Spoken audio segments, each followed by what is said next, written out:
thing that I realize that I don't talk about enough is my own research. I talk about a lot of different things, but I think they overlap in a lot of different ways. And the research that I do actually captivate, or is I'm really actually talking about research, to be honest, a lot of the times with these experiences, because it's stuff I study. And I think it's really important to sort of have it connect to different people and have it resonate with different people. That's why I talk about it. But today I actually want to talk about just research and development within companies. And it seems like some sort of boring thing, but I think it's really practical in our own lives, and a lot of us actually don't do this, and I think it's kind of a missed opportunity for all of us. So if you don't know me, I am I'm Professor Dave Maslach. I'm an Associate Professor of Innovation, Strategy, and Entrepreneurship, and I create this whole reciprocity project to give back as much as I possibly can. There's so many people that help me out that I wanted to pay the favor for to help you out as much as I possibly can. I'm just gonna have a sip of my coffee. So what is research and development really doing? So research and development is kind of like a fancy word, but really what it is thinking about ways that you can grow, that whether it's you or some agent can grow, and that agent being typically, we think about companies doing research and development. They're looking at growth opportunities. But often, it might be institutions, governments do a lot of research and development, universities do research and development. And what they're doing is looking at ways that they can grow, whether it's their understanding, but also not only just their understanding, but extending. So this is more of the development side. Research is more of the sort of on the understanding side, but development is more of like extending the performance, looking for different, products and services, different management techniques, those kind of things that allow the agent to perform better, and looking for different things that allow them to perform better, whatever those things are, whether it's a product or service or management technique. But this seems like, in a firm, in a company, what they would normally do is have a department that it has a dedicated research and development department. And there might be, in a company of 200 people, there might be 5 people or 10 people that are doing research and development, and they're looking for new products and services, maybe some tweaks to make their current products and services a little better, looking for new product designs, all of those various different things. Maybe it's a new, design altogether, or a new product, or, new ways to serve customers. That's really what they're thinking about, and what they're doing is just extending what they currently do, and sort of doing it's, and for the most part, from what we understand how research and development actually works, it's kind of like a trial and error process, where you try something and you see if customers actually like it, or if you don't want to show your customers right off the get-go, you see if maybe it's your middle management or whoever actually likes the thing that you're doing. And then from there, you extend it. So if they actually do like it, then you continue on, right? So it's this kind of like trial and error process. And so you might try a bunch of them. You might present, to customers. Maybe you've got, I don't know, maybe you're trying to you're a marketing firm, and you've got to sell to your customers, and you might show 10 different advertisements, the possible advertisements, and then your customer picks the one that they actually like, and then those 10 are wasted, kind of quote unquote wasted efforts. And so that's the error component. So generally that's the way it works out. You're lucky if it's 10% of the things that you're working on actually pans out to doing anything that's profitable. But likely it's only a couple of percent that's actually doing pretty good. And if you look at just across the board in most things in life, that's actually a a good ratio. If you're getting 1% of anything to stick, you're doing pretty good. That's probably about average. That is, ROI, return on investment positive. 1% of anything that you're working on is probably pretty good. So then from there, that they can sell those products or services and do something with it. So it's a really expensive endeavor, but for companies that want to survive and grow, that's sort of two components. The growth component, they need to do that to sort of find new opportunities to grow, but also survival. Companies you can imagine them as kind of like a growing organism. And they grow by expanding the people, the resources that they have available to them, all those kind of different things. Resources being financial resources, maybe you're in charge of bigger departments, bigger clients, all of those sort of ways to measure growth. And they grow over time through this research and development, but they also survive, right? Because the environment changes on a regular basis, right? So what it was in the 1980s is not what it is right now, right? And so you have to sort of see where it's going to go, and that's kind of that's a sort of a fault line or a problem that might arise, is that your research and development is sort of thinking about now, but things might be completely different in the future, or it might be too futuristic that people don't really see it and they don't get it, and so it's too far out in the future. And so it's kind of finding, that's what makes it so tricky, right? Is that you have to find sort of the sweet spot, but also not only the sweet spot and what it actually looks like, but it's like functional enough and valuable enough that people are actually going to, jump on this thing and actually use it and have it part of their life. And that's what becomes like a profitable growth opportunity. But it's really hard to find that, what they call product market fit, right? So where it actually starts to resonate with people. So, from a company, and governments do this too, universities do this too. This is what they're doing, in terms of their products that they're offering, or governments are looking for. Right now, COVID-19 is a really big thing. They're going to look to invest in new treatments for the firm to do well, or for the government to do well to solve this problem. Generally, governments are going to be more focused on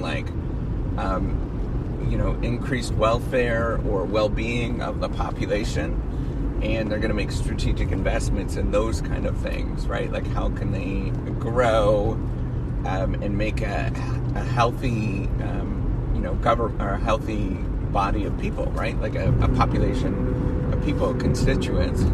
But there's a political process that's overlaid on it, right? So you could see that political process a little bit more if you start talking about governments, but there's a political process within firms too. It's not a straightforward thing where, it's completely rational in any sort of way. Emotions, politics, all of those things get in the way. So, coming back to yourself, that's why I like to make all of my stuff very personal. Because I think that's all of these lessons are really important for everybody. And what companies do, what governments do, is they invest, 10%, maybe it's 15%, whatever target that is kind of the norm in their industry. And it varies in industries and industry sectors, and some companies are a lot more R&D intensive than others. It sort of just depends on the style of what you're doing. It doesn't mean, and doing more research and development in aggregate, so across everybody over time does lead to greater performance, doing better. But the problem is that in the micro, not in the aggregate, where you're looking at the in-between, or the year-to-year, or the month-to-month, you can spend too much in research and development, and actually, it could hurt your survival, could create problems, right? You overspend and you create problems for the firm, or if you're thinking of yourself, you create problems for yourself. So what does this mean for an individual? For you that's actually listening, well, if you take that as an example, if you take these firms that are doing well and you mimic what they're doing, it suggests that everybody should be, quote unquote, wasting 10% of their resources, 15% of the resources on research and development. And this is over and above what your current investment strategy is that you have. That's different, right? That's long-term investment, so for your retirement and stuff. But this is talking about investing in yourself and your capabilities that you have, right? So allocating, let's say you make an easy round number, right? So that you make $100,000 a year, right? So if you're making $50,000, you sort of half it and make it 5%. If you're making more than that, then you double it or whatever, right? So for $100,000, you probably should be wasting $10,000 on, growth opportunities for you, research and development for you. So what does that actually look like? So, a component of that is going to be continuing education. So taking courses every once in a while. So wasting, $10,000. So of that, maybe $1,000 might be on new continuing education courses, maybe $2,000 on continuing education courses, but also looking for, growth opportunities in terms of different products or services that you can invent yourself, sort of little things that you can invest in, or you could build yourself, or whether it's investing investing in, so that's the way I kind of view the Reciprocity Project, right? So it's a sharing economy editing platform. I'm sort of targeting, or we're family is targeting, although my wife is less excited about all of this, but targeting wasting 10%, 15% of what we make in the sort of pie in the sky kind of idea of creating this platform that's going to be helpful for everybody, this editing platform that's going to be helpful for everybody, so you can get feedback on your work. And that's because it's a problem that I have. It's a problem that I struggle with, and I want to make it so it's like more available to everybody, because I think it could be very applicable to a lot of people. So that rule of looking for opportunities to grow should be, and if you think about that, that's actually going to be a lot of money every single year, right? So over the course of 5 years, if you make $100,000 a year, you're investing $50,000 in CE, continuing education, in different various projects that you're working on. Maybe it's investing in your own house. Sometimes you might do that, where you're looking to grow the investment property value of your house. There's so many different ways that you could do this, but if you think about it, it's actually a lot of money. And it's going to feel wasteful and frivolous when you're doing that. And so that's why I talk a lot about emotions and managing that process, right, of what it means to do research and development and being open about those things. So I'm going to just take a quick pause right now, and I'll come back. So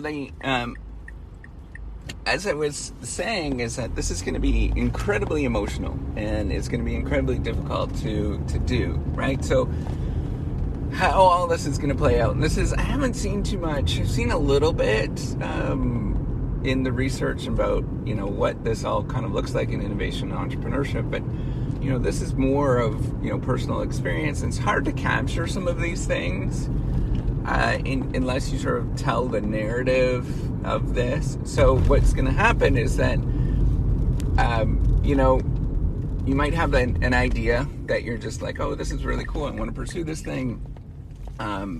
If you're doing this, you might say, hey, Dr. Dave told me I should be wasting some of my money on these projects, whatever those projects, various different projects, because what you're looking for, the reason why you do this is, so don't scream at me if you do this and nothing happens in the next 5 years or 10 years of actually doing this kind of thing, right? It might not.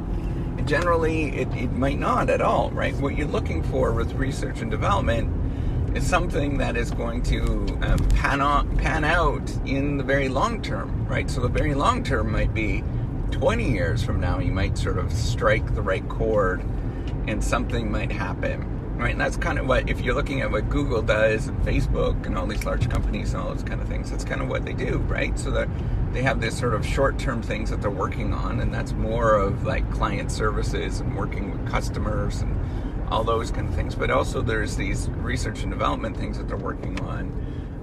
Facebook just announced that they're switched from Facebook to Meta, and that's because they're taking this big leap towards virtual reality and all those things. But if you look at how long they've been working on it, up until this point, it's been, I think, 15 years when they started really. I think it was 2007 or something like that. I can't remember. No, 2015. Sorry. So 7 years, and they're still not there. They're still really far from virtual. It's 2021, and it's still really far from like this world of virtual reality. But they're positioning themselves to go there in 10 more years. Which is probably, it's probably 10 to 20 years out by the time something actually pans out. And so you can see these are really, really long time horizons. And so if you do something like this, you have to acknowledge that it's going to be, hey, it might pan out next year. You might be the one fortunate person that you just choose right and everything kind of just like, just works, right? But you're very fortunate if that happens. And the problem is those very fortunate people go and tell people to do these kind of things, and then they sort of disillude or get people to make sort of silly decisions after that because they've been very fortunate, and everybody else doesn't sort of get to that point right away. But you have to realize that, hey, it might not happen next year, unlikely to happen next year, but it's likely in the next 20 years something good is going to happen. If I keep doing this and sort of, looking and trying things and exploring and wasting some of these resources, taking courses, all of those kind of things. If you do that, at some point it's going to pan out. But what you have to realize in the near term, it is bloody hard to do it, right? It is very, very tough. There's an emotional, political process. If you're if you're a single person, it's probably going to be somewhat easier for you, but it's going to still feel terrible, because you could do it. You're the only one that's accountable to. But if you're in a family, and you're doing something like this, even if you're wasting 5% on hobbies or education, hey, that's a big family decision, right? If you're wasting $5,000, if you make $100,000 as a family and you waste $5,000 a year, over the course of 10 years, that's $50,000. People, your spouse, your significant others, they start questioning it, right? They start saying, hey, we should be spending this to go to Disney World. This is a better investment of what we're actually doing, right? Or, this is going to help our family out a little bit more. So it's a really hard thing to do this. And so you have to acknowledge that it is an emotional process, and the sort of political process that you have to navigate, and really have a lot of open conversations and get everybody on board. And I know it's super hard to do that, trust me. Well aware of how hard this is. That's why I'm openly talking about these experiences, that it is difficult to navigate and to deal with. And if you're to do this, we sort of have to acknowledge the challenges that you're going to face. Not to mention, if you're doing it and you're, exploring in different areas, you're probably going to feel a lot of tensions with your current employers, because they're going to be like, what are you doing, right? Like, you're exploring in these different things and you're trying out these different things. And so your employer is going to view that as a threat. and you have to really just kind of keep going. You have to have that confidence, that gumption, the mojo, whatever you want to call it, just to keep going and not stop, knowing that a lot of people are not really going to understand it, and not a lot of people are going to get it, and maybe they might get it in the long run, eventually, but for the most part, not a lot of people are going to get it, right? If you've spent over 15 years, you've wasted $5,000 every year and nothing's really panned out, and you wait until the year 20 where things actually really do start clicking, man, people are going to really, it's going to be hard to answer to all of your various different stakeholders, right? So your spouse at that point, probably your employer, and they're going to think that you're kind of crazy and you've spent a bunch of money on all this kind of stuff, and all of your friends are going to say, hey, why are you doing this? What a waste of time. Like, all of these things are very real things that you're going to go through. And this is, this is more of, I think that this is more of a reality of what's going to happen. So the imaginary view, this whole startup world and all that kind of stuff, I think it's actually, it's a misnomer. And it is not what most people do. In terms of this startup world, right? The sort of venture capital, Silicon Valley startup world that people are trying to replicate all around the world. It does work. And, like, things do get built and whatnot, but it's an expensive endeavor, and it's a risky endeavor to do that, to, just say, I'm just going to quit everything and pursue this opportunity, this business or whatever you're working on. And I'm going to do that for 5 years. Like, good luck doing that unless you're 25 years old, right? Like, come on. It's not, it's not very realistic.